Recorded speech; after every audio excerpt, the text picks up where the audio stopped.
High বন্ধুরা, দেখো আজকে সানডে। আজকে কি রান্না হচ্ছে দেখো। আজকে করব মাটন, আলু দিয়ে মাটন কষা। তেলটা গরম হচ্ছে, এর মধ্যে জিরে আর তেজপাতা দিয়েছি, ফোড়ন। আর এই যে আলু দেখো পিস পিস করে কেটে রেখেছি। এবার মাটনটাকে ছেড়ে দেবো। এবারে আস্তে আস্তে দেখো মাটন ইয়ে করে রেখেছি, মেখে রেখেছি, সব মেখে রেখেছি। দেখো এই আদা রসুন জিরের গুঁড়ো, লঙ্কার গুঁড়ো, পেঁয়াজ কুচি, ধনে গুঁড়ো সব রকম দিতে হয়, নয়তো গন্ধ বেরোয় মাটনে। এই দেখো ছাড়ছি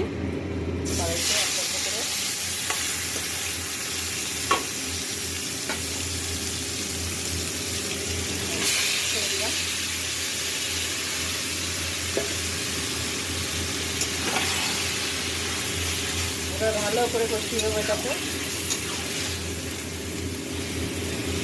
কারণ তোমাদের তো পুরোটা দেখানো যায় না।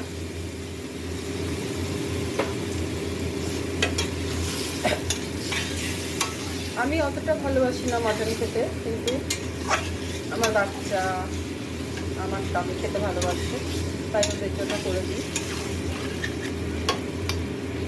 তাই তোমাদের একটু দেখাচ্ছি।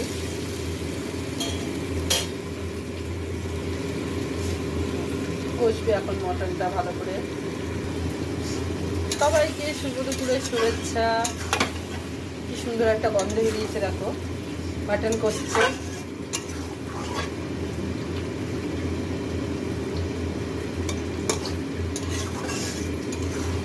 ভালো লাগলে তোমরা একটু ইউটিউব চ্যানেলটা সাবস্ক্রাইব করে দেবে, একটু পাশে থাকবে।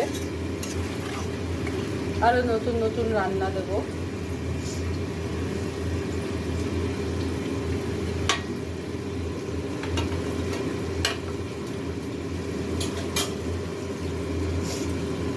তোমরা ভালোবাসা দিলেই এগোতে পারবো। পাশে থেকো, হিংসা না করে পাশে থেকো, সবাই সবার পাশে থেকো, আমিও সবার পাশে থাকবো।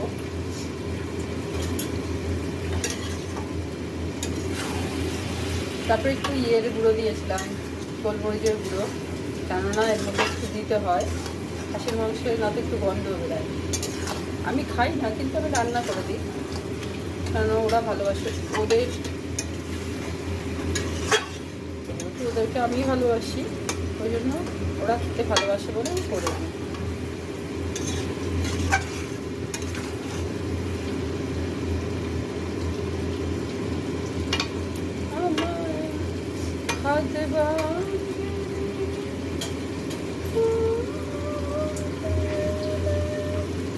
দেখো পুরো রান্নাটা, মাংসটা কষছে, খুব সুন্দর একটা সেন্ট বেরিয়েছে।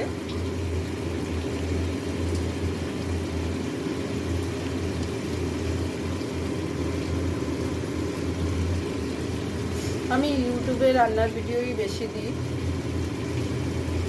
তোমাদের ভালো লাগলে একটু সাবস্ক্রাইব করে দিও, আমার এমপি বন্ধুদের বলছি।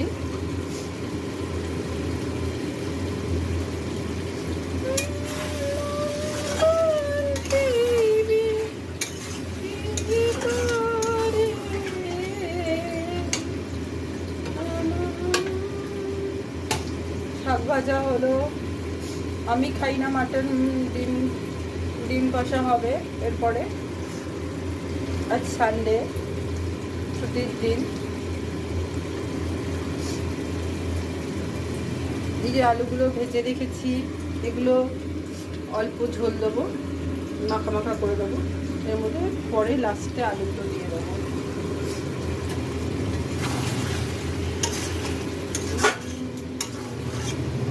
এরপরে একটু প্রেশারে দিতে হবে, না তো সিদ্ধ হবে না। মাটন তো, মাটন একটু সিদ্ধ কড়াইতে কম হয়, যতই কষিয়ে নাও প্রেশারে দিয়ে দেবো, গলে যাবে। হ্যাঁ দেখো আলুটা দিয়ে দিলাম, এর মধ্যে আলুটাও দিয়ে দিলাম, কেননা গলবে না, প্রেশারে দিলে তো একদম গলে যাবে, তা আলুটা প্রেশারে দেওয়া যাবে না, তাই দিয়ে একটু কষিয়ে নিচ্ছি, জানি আলুটা অনেকটা গলে আসবে তাহলে।